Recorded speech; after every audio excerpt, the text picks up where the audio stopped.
Hello there, and thank you for tuning in to How to Be an Excel Expert. I think we've got a decent one for you guys today. Got an email from a friend named Tom who asked, this may not be an Excel question, but I have a folder that has thousands of photos in it. Seemingly each of the photos has a different naming structure, and it is impossible for me to sort them properly. Is there a way that I can rename the files in a batch quickly? And at first when I got this question, I said, I don't know that Excel is the way to do this. But after researching it a little bit and thinking through it, yeah, Excel is a good way to take a file folder that has thousands of files in it and rename them all in a naming structure that makes sense. And let me show you how we're going to do that. All right, so first thing, we're going to open a new worksheet and we're going to list all the files that are in that folder in a sheet in Excel. And then we're going to write a formula in Excel that will take different aspects of the name, or we can do something very simple and have a unique naming structure for each of those files. Copy that formula down for all the files, and then we're going to go in and we're going to rename all those files with the new file name that we created in the Excel column. The functions that we're going to use in today's exercise are actually very simple ones. The ampersand, concatenate, basically that's a simple one. Count A, count if maybe, and maybe some date and time functions. But the functions we're going to use today are not advanced at all. But we are going to use Visual Basic, and that is why I'm rating this difficulty level as advanced, because there's definitely some cool Visual Basic that we're going to use here. And it will be a little bit difficult for people who've never programmed in Visual Basic before. But I think it'll be cool for people to see that this can be done. So let's go ahead and get started. First, I want to show you a folder that I created on my PC that has 387 different files in it. They're all JPEG files, and they all have, there's varying different naming structures in here.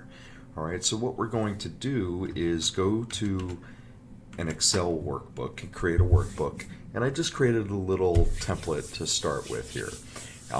We're going to first need to bring in the user path. Okay, so the user path, we'll just go back to the file folder, click in the white space up here, make sure the entire thing is highlighted, and then copy that path. Go back to Excel and paste that path right there into cell B1.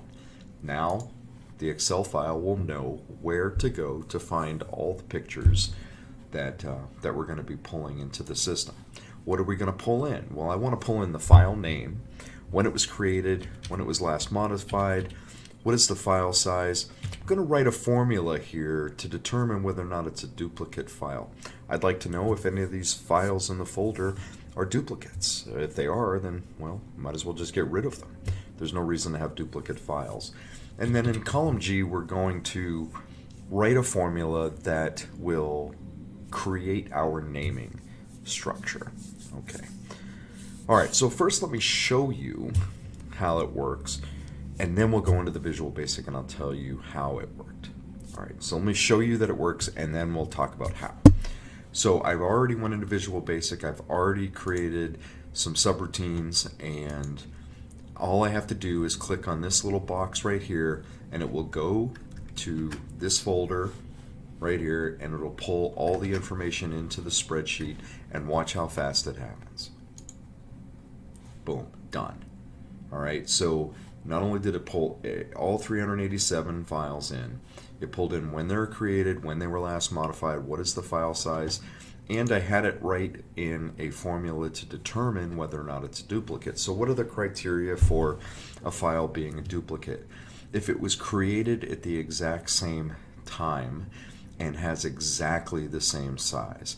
And now by time, note that these created also has minutes and hours and minutes, but it also has seconds.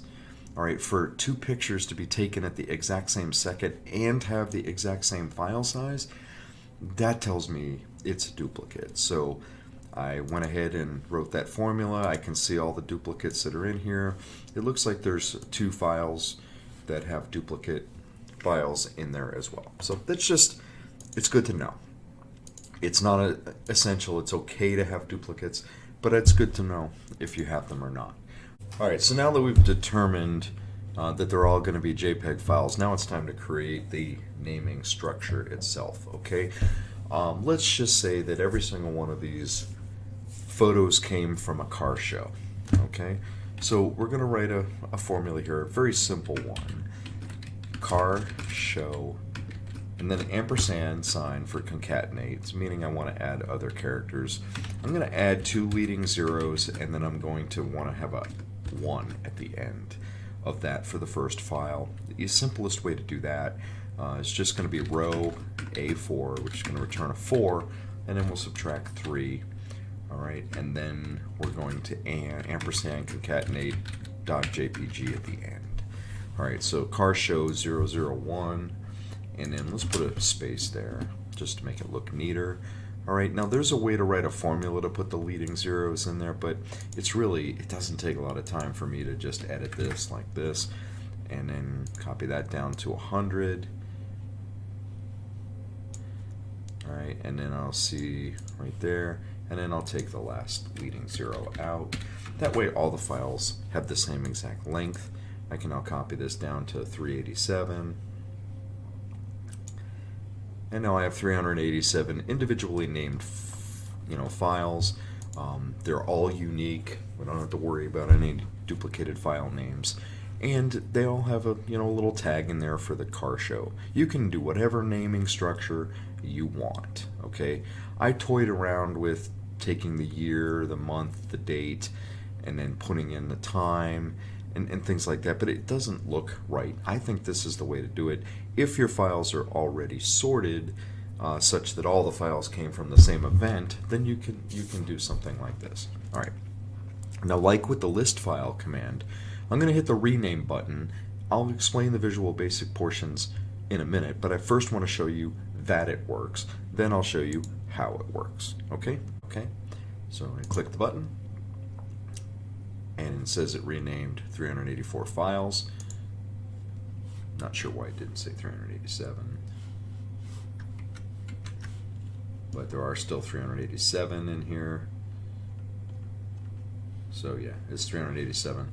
So somehow I missed it in the coding, but now you can see in the folder there are 387 new files, and they all have a very nice naming sequence. You copy them and put them in another folder somewhere, and you've succeeded in doing this. So it's kind of neat how this works. So now if I hit list files again, it'll bring all those files in with the car show, and it still will calculate which files are the duplicates, which is still kind of neat. If you want to then go in and say, you know what, I don't need those 2 files, you can easily find them, 1 and 2, 48 and 49. All right, so let's talk about the Visual Basic parts of this. So to go to Visual Basic, you hit Alt F11, and that'll bring up the Visual Basic code. All right, I have a subroutine called Rename All Files, which is the rename button. I have a subroutine called List All Files, list files, which is the list files. Okay. What else do I have in here? I have Clear Old Data. All right, this one is just simply going to reset. When you're listing in new files, it'll reset so that if the next time you do it, you only have 20 files, the other 367 files aren't going to still stay there. It just clears everything out. I have a disable refreshing and an enable refreshing. I use these subroutines all the time.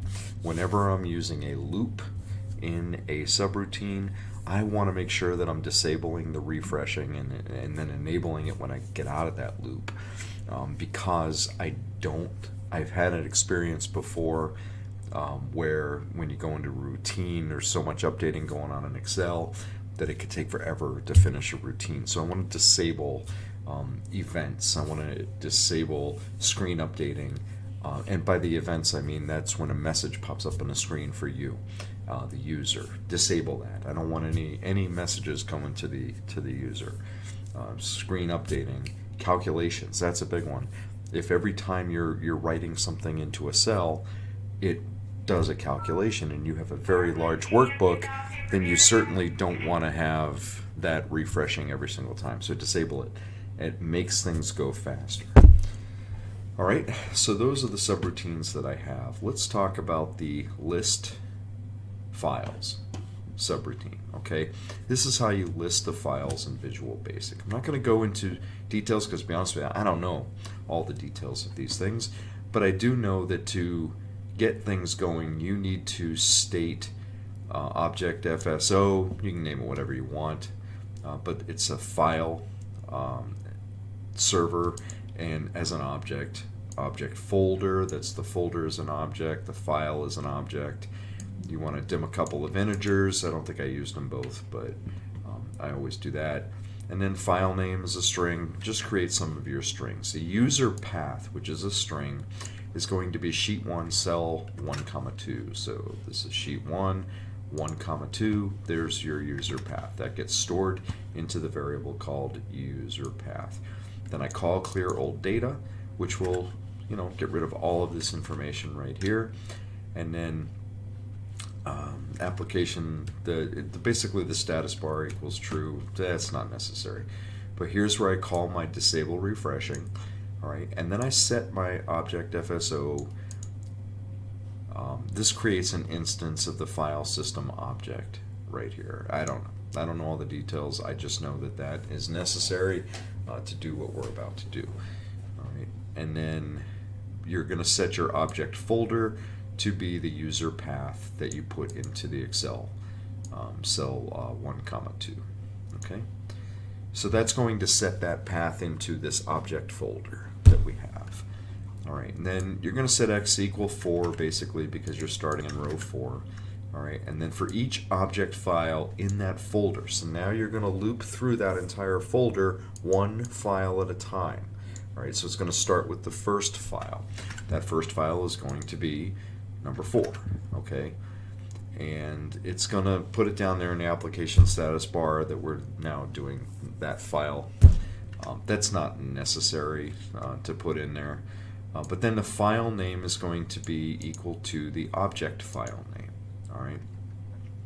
So it's basically going to take, now you've opened up that folder, it's now looking at the first file, and we're going to store the system file name, right, into our variable that we just created called file name, all right? And then we're going to set our file created date to be the that file's attribute date last modified if the date created is less than the date last modified, which I'm sorry, if it's greater than. Sometimes that happens where there's an error in the system and the date last modified can actually be earlier than the date that it was created. How that happens, I don't know, but I have seen it happen. So I just have an if then else statement right here, basically saying if the date last modified is less than the date created, then make the date created be the date last modified. Otherwise, the file created date is going to be whatever that object file's attribute is for date created. All right, and then I'm going to put this information into the different cells. Okay, so cell x, 1, so 4, 1 is going to be the name of the file. Then it's going to be the date. Oh, I do have that backwards, don't I? Date last modified, then date created, then object file size. Interesting. And then I'm going to write the formula in here for the duplication. All right, I don't want to get into all the details of that. We can do that in another video, but you do have to use the row column method when you're going to be using Visual Basic to put a code in for the Excel file. So I have the code here with cell D4 and B4, but in the Visual Basic you have to put in the row column method. If you don't know what that is, don't worry about it. Don't do it. But basically, it's just creating this formula, and it's going to do it for every cell that we're going through here. Okay, and then I did put a formula in that will create a naming structure that It's very complicated looking, but it really just results. What I can do is I'll let that happen, and then let's run that, and you can see the file naming structure that I put in, where it's, you know, year, month, date, time, if it's a duplicate or not. I also set it up so you can put in a third word, you know, another word, a tag. You could have a naming structure like that. I decided to go with a simpler one to show you, but I also wanted to show you can do other things. All right, so I'm gonna put that back out, and then we increment the X, which is just counting the number of files. Then we go to the next file in that object, and then after the loop is done, we call the enable refreshing to get everything back to the way it was, and then we end the subroutine. And that is how we list all the files. Okay. Now to rename all the files, we're doing a similar thing. We're activating the sheet. User path, we want to know that as well. Y, which is the number of files, is going to be 1, 8, which is 387. So we know we're going to go through this 387 times. We set the object, file system object. We set the object folder to the user path, disable the refreshing, and then we loop. We loop through every file just like we did in the list. But this time I'm going to write a formula into cell 4, 8 right here. And what that formula is going to do, let's look at the formula here. Is error match wedding 83 JPG? Well, okay, I haven't run that. But basically it's going to throw in the first name, and it's going to say, is this name anywhere else in this list? If it is, it's a duplicate, and we don't want to have duplicated names when we're renaming. If we do, it will crash the system. I don't think it just crashes Excel. I think it'll crash your computer, and we don't want that. So we're going to put that error check in there. If it's an error, this will give a false, okay? Otherwise, it's true, meaning there's no error, so it's true. Oh, I'm sorry. Yeah. This is an error because we're looking for a match. If there was a match, then it would not be an error. Therefore, it would be false returned. Since there is no match, it is an error, and the resulting number is true. The resulting answer is true. Anyway, and then we want to find, since we're looking for this first file name, right? We also want to find where it is. Okay, so I'd have to run through this really to show you, but it's going to go through that first file name, carshow001. I renamed these for you. Let's take that. Let's throw it there. Let's say it's there, and it's going to look for car show. This is just for an example to show you what the formula is doing.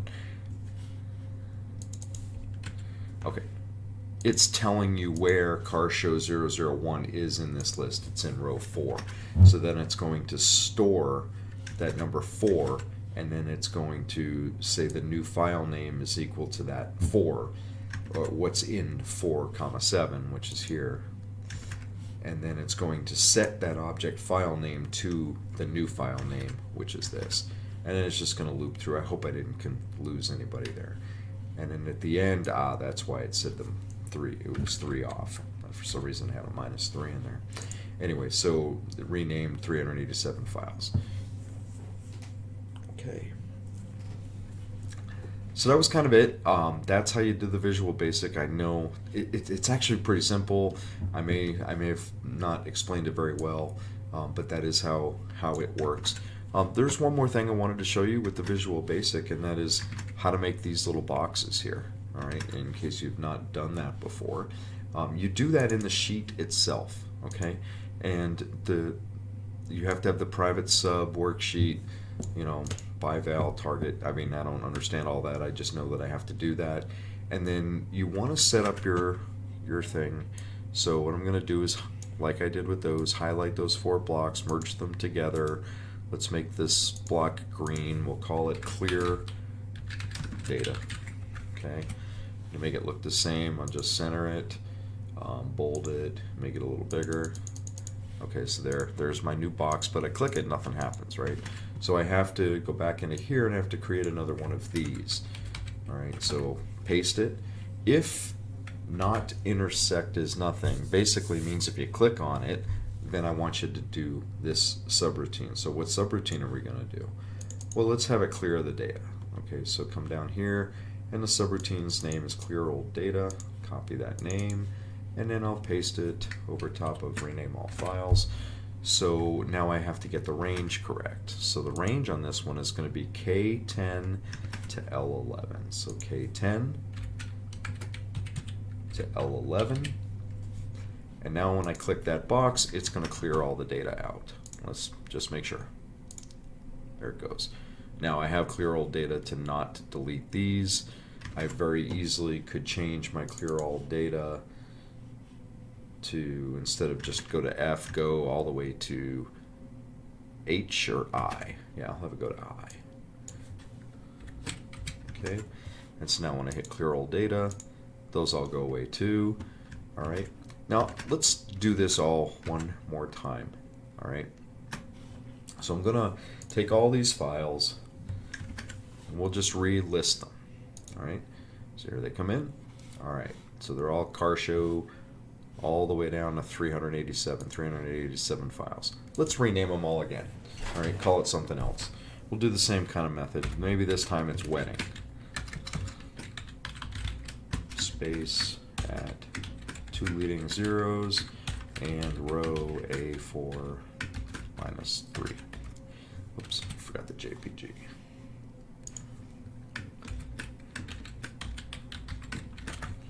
Okay, copy these all down. So now we want to rename them all as wedding. Whoop. Can't do that. Right there. I need to get rid of that 0.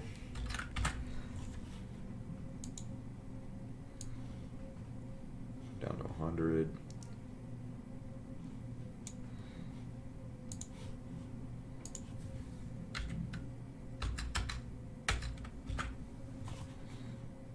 Copy that all the way down.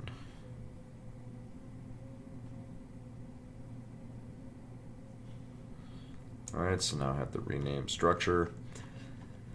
Alright, so we've listed it. This time though, let's step into the rename and let's kind of watch how it works. Okay, so I'm going to put a stop in here. So if you want to step through a Visual Basic subroutine, you can put a stop. And when it gets to that point, it's going to stop. All right. So I'm going to also minimize this a little so that I can kind of watch what's happening in the Excel file.